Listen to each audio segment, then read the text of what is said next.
Isn't it crazy to think that high-top basketball shoes are pretty rare to see these days? I mean, they're definitely more low-top than high-top almost everywhere, right? Times change. Hi there, I hope you're having a good day and welcome back to another video. Today we're going to go over the best mid-top or high-top basketball shoes that you can get now in 2022. You only give me bad vibes in my life. People start to wonder if I'm alright. I can't tell them one thing. I spend my time like a kid. So let me first clarify that we will focus on the recent or new releases this year.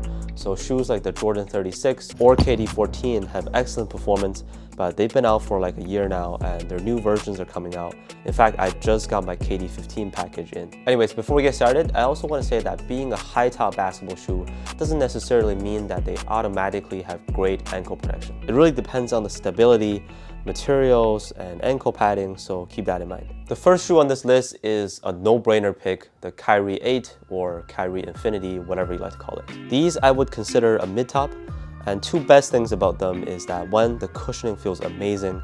In terms of softness, probably the best of the entire Kyrie line. And two is that the Kyrie 8 is actually very low to the ground.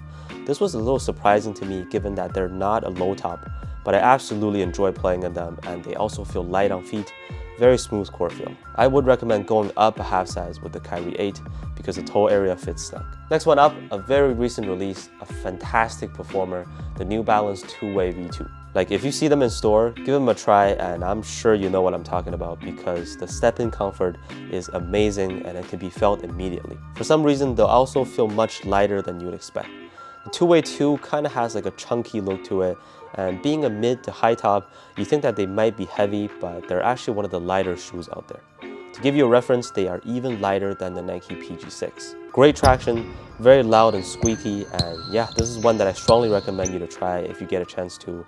A really good performer. And of course, speaking of mid-top shoes, how can we not mention the Puma MB1? They technically first released last December, but if they count, definitely a top 5 hoop shoe of the year to me. I've talked about the MB1 numerous times in my previous videos, and the MB1 low just came out too, which kind of made me prefer the low top now, so I'll just cut it short.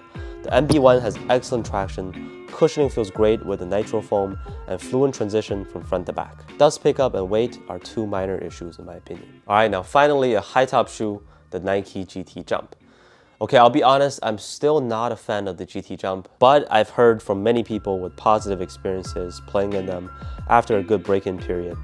Also, if you look at Nike's lineup of basketball shoes that are available now, it's like flooded by low tops and mid tops. So high top shoes, maybe brands in general are just not even making them as much today. So the GT Jump has to make this list. It is super bouncy. I've always said this, I think it might even be too much. And the cushioning is stacked up with all the zoom units there, as you can see from the exposed heels. So even though they didn't work for me, I gotta appreciate a good pair of high tops. That's all for this list on the best mid-top and high-top basketball shoes released this year. Let me know in the comments if you prefer a lower or higher cut. I'm actually pretty curious to know if people just prefer low-top shoes these days. Thank you so much for watching, and I'll see you on the next one.